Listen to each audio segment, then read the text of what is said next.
नमस्कार दोस्तों, एक और अमेजिंग वीडियो में आप सभी का स्वागत है। वीडियो को अंत तक अवश्य देखिएगा। आज हम लोग डिस्कशन करने वाले हैं आज़ादी के बाद से अभी तक के लड़े गए उन तमाम लड़ाइयों के बारे में। क्या थे उनके प्रमुख कारण और क्या रहा उनका नतीजा। तो चलिए बिना वक्त गंवाए वीडियो को प्रारंभ करते हैं। पहली लड़ाई, इंडिया पाकिस्तान वॉर 1947। पाकिस्तान अवैध रूप से कश्मीर पर अपना कब्जा चाहता था। राजा हरि सिंह कश्मीर को आज़ाद रखना चाहते थे। इसी के लिए उन्होंने भारत से मदद मांगी। भारत सरकार ने प्रस्ताव रखा कि आप भारत में विलय कर लीजिए। राजा हरि सिंह रेडी होते हैं, तब तक बहुत देर हो चुकी रहती है। पाकिस्तान आधे कश्मीर से ज़्यादा कब्जा कर चुका रहता है। भारतीय सेना जाती है, श्रीनगर एयरबेस से भारत अटैक स्टार्ट करता है, कश्मीर को आज़ाद कराना शुरू कर देता है। अंत में इस युद्ध में भारत की विजय होती है और इसके प्रमुख कारणों में से यही रहता है कि पाकिस्तान अवैध रूप से कश्मीर पर कब्जा चाहता है। रिजल्ट, भारत की विजय होती है, लेकिन पाकिस्तान ने कभी एक्सेप्ट नहीं किया कि उसके सैनिक इस युद्ध में गए थे और उसने अपने सैनिकों की लाशें लेने तक उसमें मना कर दी थी। इसके पश्चात पीओके पाकिस्तान के पास रह गया, लद्दाख और मेन वाला कश्मीर हमारे पास रह गया। पीओके भी फ्यूचर में आएगा। कैजुअल्टीज 1100 भारतीय सैनिक शहीद हुए थे, 6000 से अधिक पाकिस्तानी मारे गए थे। Second war, India China war. इसके अगर मेन कॉजेस की अगर हम बात करें तो चाइना अक्साई चीन के सहित पूरे लद्दाख पर अपना कब्जा चाहता था। इसके साथ वह अरुणाचल प्रदेश पर भी अपना कब्जा चाहता था, जहां हाल फिलहाल में भी तवांग के इलाके में भी लड़ाई हुई थी। इसी बीच तिब्बत पर चाइना कब्जा करता है। भारत उनके मेन गुरु धर्मगुरु दलाई लामा जी को शरण देते हैं। अभी भी दलाई लामा जी भारत में ही हैं, शिलोंग में।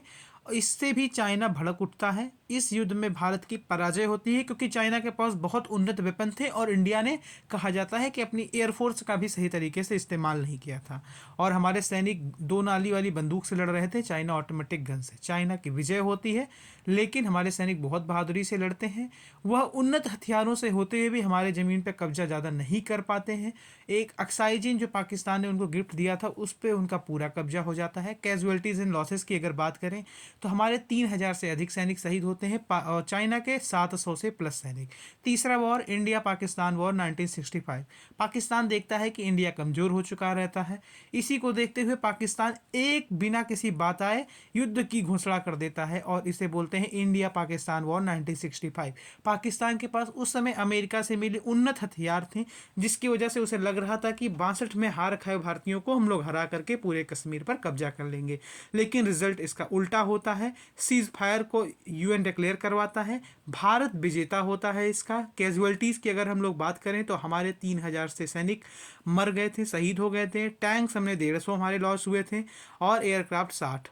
पाकिस्तान के 3800 से ज़्यादा, उनके 250 से ज़्यादा टैंक खत्म हुए थे और उनके 20 से ज़्यादा aircraft. India China military conflict 1967, जिसमें बोला जाता है हमने चाइनीज़ों को मार करके भगाया था और चाइनीज़ों को उनको औकात बता दिया था। सेकेंड वॉर यही होता है भारत और चाइना के बीच में। इस वॉर का मेन रीजन रहता है कि चाइना दोबारा अतिक्रमण करके हमारे सिक्किम को और अरुणाचल को भारत से अलग करना चाहता है। रिजल्ट ये होता है कि हमारे सैनिकों ने चीन का बहादुरी से सामना किया। चीन को ना सिर्फ पीछे ढकेला, बहुत बुरी तरीके से मारा। हमारे 88 सैनिक शहीद होते हैं मात्र, और चाइना के 300 प्लस। अंतिम वॉर, भारत पाकिस्तान वॉर 1971। इसके कॉजेस की अगर बात करें तो वही again cause Kashmir issue. Bharat Kashmir issue को रिजॉल्व करने के लिए, बांग्लादेश को आज़ाद कराने के लिए लड़ रहा था। पाकिस्तान दोनों तरफ, दोनों फ्रंट से भारत से लड़ना चाहता था। वो देख रहा था कि बांग्लादेश आज़ाद हो रहा है तो क्यों ना हम इस तरह कश्मीर को आज़ाद करा लें। यही मेन इसका कॉज था। इस युद्ध के बाद ही बांग्लादेश का जन्म हम लोगों ने कराया। बांग्लादेश आज़ाद हुआ और एक नया देश बांग्लादेश बना। पाकिस्तान दो हिस्सों में टूटा। इसके बाद एक और समझौता होता है, जिसमें इंदिरा गांधी जी ने समझौता किया। हालांकि इस युद्ध के बाद चाहे पाकिस्तान को यह पता चल गया कि भारत को किसी भी युद्ध में हराया नहीं जा सकता। और इसमें अगर और कॉसेस की बात करें तो भाषीय आधार पर जो बांग्लादेश के साथ भेदभाव हो रहा था, उसका भी भारत विरोध कर रहा था। रिजल्ट्स की बात करें तो ये वही युद्ध है जिसमें 93,000 पाकिस्तानियों ने घुटने के बल बैठकर सरेंडर किया था। कैजुअल्टीज़ हमारी भी हुई थी, लेकिन जो पाकिस्तान की कैजुअल्टीज़ थी ना, वो अत्यधिक थी। हमारे 3000 से सैनिक अधिक शहीद हुए थे। एक शिप हमारा ख़त्म हुआ था। 45 एयरक्राफ्ट लॉस हुए थे। पाकिस्तान के 90,000 कैप्चर्ड, 9,000 मारे गए थे और उनके शिप डिस्ट्रॉयड हुए थे 7 से ज़्यादा। एयरक्राफ्ट उनके 75 से ज़्यादा। अब आखिरी वॉर, जिसे हम लोग कारगिल वॉर ऑफ 1999 बोलते हैं, इसे इंडिया पाकिस्तान इसलिए नहीं बोलते क्योंकि पाकिस्तान कभी मानता ही नहीं है कि उसके सैनिक थे। अब पाकिस्तान धोखे से घुस आता है अब यहाँ पर वह चाहता है कि पूरे कश्मीर पर कब्जा कर ले। पाकिस्तान ऊंची चोटियों पर बैठा रहता है, वहाँ से हमला शुरू कर देता है। भारतीय सेना को जब तक समझ में आता है तब तक कुछ इलाकों पर पाकिस्तान कब्जा कर लेता है, लेकिन अंत में भारतीय सेना बड़ी बहादुरी से मुकाबला करते हुए इन पाकिस्तानियों को दोबारा धूल चटाती है। इसमें हमारे 550 से अधिक सोल्जर्स शहीद हो गए थे, पाकिस्तान के 1000 से अधिक सोल्जर शहीद हो गए थे। उम्मीद करते हैं वीडियो आपको पसंद आया हो।